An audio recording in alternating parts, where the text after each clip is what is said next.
खरं म्हणजे आपल्या सर्वांपुढे कालच्या निकालानंतर काँग्रेस पक्षाने जे हिंदू टेरर किंवा भगवा आतंकवाद अशा प्रकारचं नरेटिव्ह तयार केलं होतं ते पूर्णपणे बस्ट झालेलं आहे।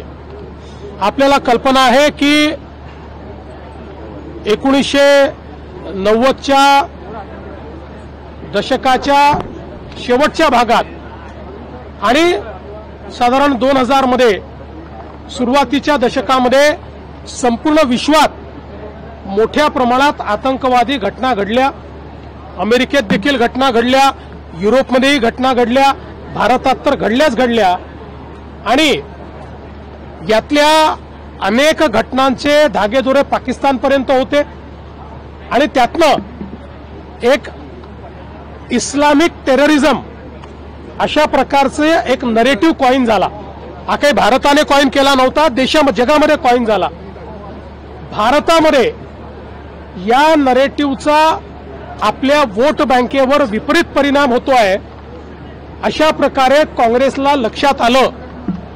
खरं म्हणजे कोणीच सर्व मुसलमानांना आतंकवादी ठरवलं नव्हतं, पण तरी देखील या ठिकाणी सर्व हिंदूंना आतंकवादी ठरवण्याकरता काँग्रेस पक्षाने हे षडयंत्र रचलं, यूपीएने षडयंत्र रचलं आणि हिंदू आतंकवाद, हिंदू टेरर अशा प्रकारचा शब्द कॉइन करून अनेक लोकांना पकडलं आणि मग प्रयत्न सुरू केला, एक यंत्रणेवर दबाव आणण्याचा प्रयत्न सुरू केला।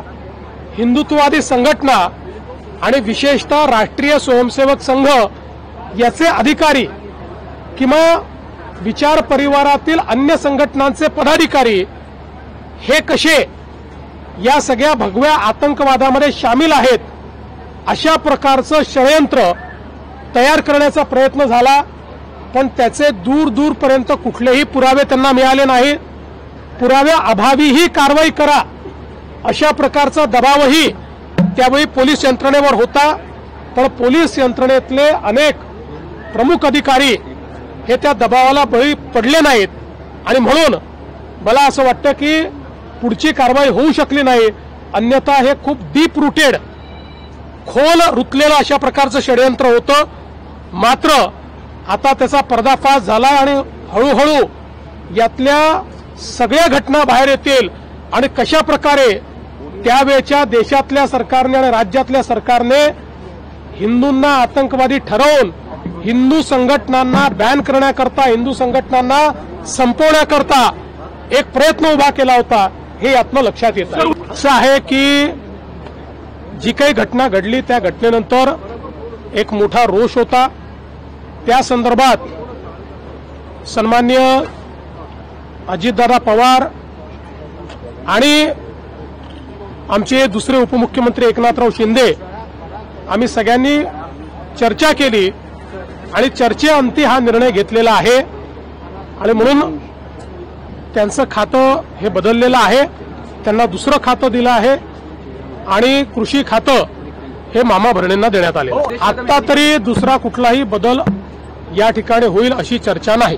हे नक्की आहे की आता जर कोणी अशा प्रकारे बेशिस्त वर्तणूक करेल तर त्यांना सगळ्यांना आम्ही सांगितलेल्या तिघांनी की आम्ही हे खपवून घेणार नाही आणि याच्यावर कारवाई होईल। तुमची माहिती अर्धवट आहे। त्यांनी 3 वेळा माझी भेट घेतलेली आहे आणि वेगवेगळ्या कारणाने भेट घेतलेली आहे। कुठल्याही भेटीमध्ये मंत्रिमंडळाबद्दल चर्चा झालेली नाही। मंत्रिमंडळाची चर्चा ही धनंजय मुंडेंच्या स्तरावर होत नाही। मंत्रिमंडळाची चर्चा मी, अजितदादा आणि एकनाथराव शिंदे करतो। AM न्यूज आजच्या महाराष्ट्र न्यूज चॅनलला सबस्क्राइब करा, लाईक करा, कमेंट करा आणि बेल आयकॉनला प्रेस करा। एक पाऊल सत्याकडे, प्रत्येक विभागाचा हक्काचा व्यासपीठ आजचा महाराष्ट्र न्यूज।